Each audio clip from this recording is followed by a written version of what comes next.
तो आज हम बात करने वाले हैं सुदीप फार्मा लिमिटेड आईपीओ के बारे में, जिसका इशू 21 नवंबर से ओपन है और वो 25 नवंबर तक यहाँ पर ओपन रहेगा। प्राइस बैंड की बात करें तो 563 से 593 के प्राइस बैंड पे ये आईपीओ आया हुआ है। रिटेल लॉट 25 शेयर्स का रिटेल लॉट है, जिसकी अपर प्राइस बैंड पे यहाँ पे अमाउंट हो रही है 14,800 के आसपास। टोटल जो इशू साइज है वो 895 करोड़ का है, जिसमें से मेजोरिटी जो है वो ऑफर फॉर सेल यहाँ पे दिख रहा है। मतलब 800 करोड़ का माल यहाँ पे अपने प्रमोटर बेच के जा रहे हैं और 95 करोड़ का बस यहाँ पे फ्रेश इशू यहाँ पे दिखाई दे रहा है। रिटेल कोटा 35 करोड़ 35% है, क्योंकि कंपनी लगातार यहाँ पे प्रॉफिट बना रही है, तो अच्छा खासा यहाँ पे रिटेल के को भी चांस है। अलॉटमेंट जो है वो 26 नवंबर को होगा और लिस्टिंग जो है वो 20 नवंबर को होगी। जीएमपी की बात करें तो 115 के आसपास यहाँ पे जीएमपी जो है वो चल रहा है। वो लगभग 19 से 20% यहाँ पे होता है। कंपनी जो है वो फार्मा सेक्टर से आती है, जो एक लीडिंग मैन्युफैक्चरर है एक्सीपिएंट की। एक्सीपिएंट जो होता है, एक्सीपिएंट ये जो भी हम फार्मा टैबलेट सिरप, इसमें जो नॉन एक्टिव इंग्रेडिएंट जो होता है उसे एक्सीपिएंट कहा जाता है। एक्सीपिएंट का काम होता है जो भी एक्टिव इंग्रेडिएंट है उसके साथ का टेस्ट, प्रोडक्ट का फ्लेवर, प्रोडक्ट का कलर, ये जो है वो एक्सीपिएंट पे डिपेंड होता है। कंपनी के बारे में बात करें तो कंपनी 1989 में इनकॉर्पोरेट हुई थी और मैंने पहले जैसे बताया कि ये स्पेशलिटी न्यूट्रिशन बनाती है, इंग्रेडिएंट बनाती है, फार्मास्यूटिकल एक्सपिएंट बनाती है।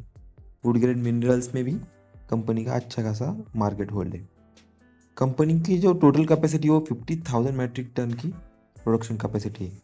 तो एक अच्छी खासी कंपनी है जो अच्छा खासा ग्रोथ यहाँ पे दिखा रही है। कंपनी के फाइनेंशियल की बात करें तो कंपनी का मार्च 23 में जो कंपनी ने असेट डिक्लेयर किया था वो 420 करोड़ था, जो बाद में 24 में 513 करोड़ था, और मार्च 25 में कंपनी ने 717 करोड़ का जो है वो असेट यहाँ पे रिपोर्ट किया है। मतलब बहुत ही अच्छे तरह से कंपनी का एसेट यहाँ पे ग्रोथ हो रहा है।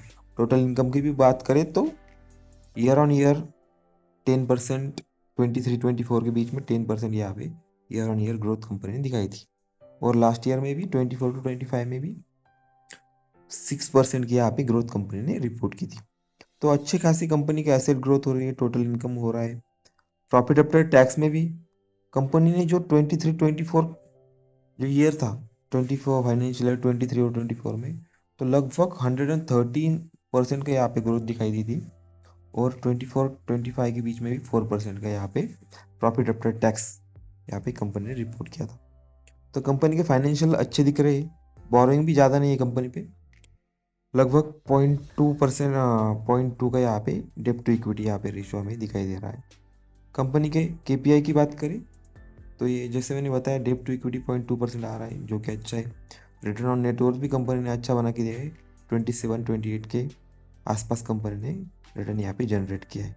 प्राइस टू बुक यहाँ पे ज़्यादा दिख रहा है, तो मैंने पहले बताया कि ये जो है हाई वैल्यूएशन पे कंपनी ने ये आईपीओ लाया हुआ है, क्योंकि कंपनी के कॉम्पिटिटर कोई भी लिस्टेड कॉम्पिटिटर नहीं है, और कंपनी जो भी काम कर रही है वो एक स्पेशलाइज सेक्टर में काम कर रहे हैं, और उनका प्रोडक्ट जो कैटेगरी भी है वो भी एक स्पेशलाइज कैटेगरी है। तो इस हिसाब से कंपनी जो है वो ज़्यादा वैल्यूएशन यहाँ पे मांग रही है। पी की भी बात करें तो लगभग 53 टाइम्स पी पे ये जो है कंपनी ने आईपीओ लाया हुआ। हमने आर की बात की तो लगातार कंपनी अच्छा परफॉर्मेंस हमें दे रही है। 27, 37, 28% का आर कंपनी निकाल के दे रही है।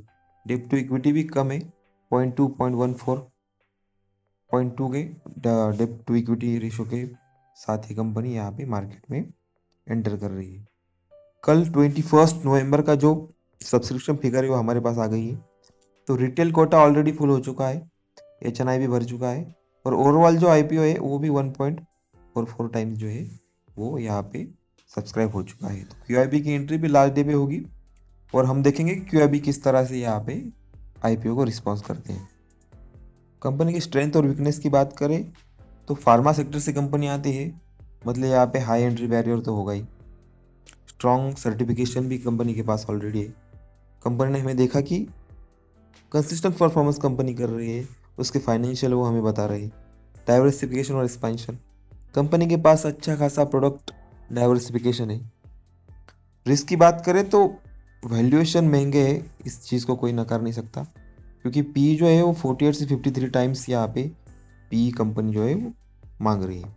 कस्टमर कॉन्सेंट्रेशन मतलब जो मैक्सिमम जो रेवेन्यू कंपनी का आ रहा है वो लिमिटेड नंबर ऑफ कस्टमर से आ रहा है।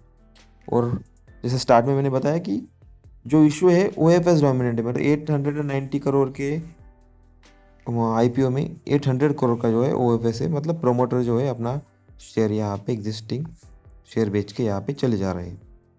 रेगुलेटरी रिस्क तो होती है फार्मा सेक्टर में, जो कि यहाँ पे एक रिस्क के तौर पे हमें दिख रही है। तो हमें क्या करना चाहिए? तो कंपनी के फाइनेंशियल यहाँ पे अच्छे दिख रहे हैं, कंपनी का ओवरऑल सेक्टर भी अच्छा है, एंकर लिस्ट भी अच्छा है, और लेकिन कंपनी का वैल्यूएशन जो है वो हाई है।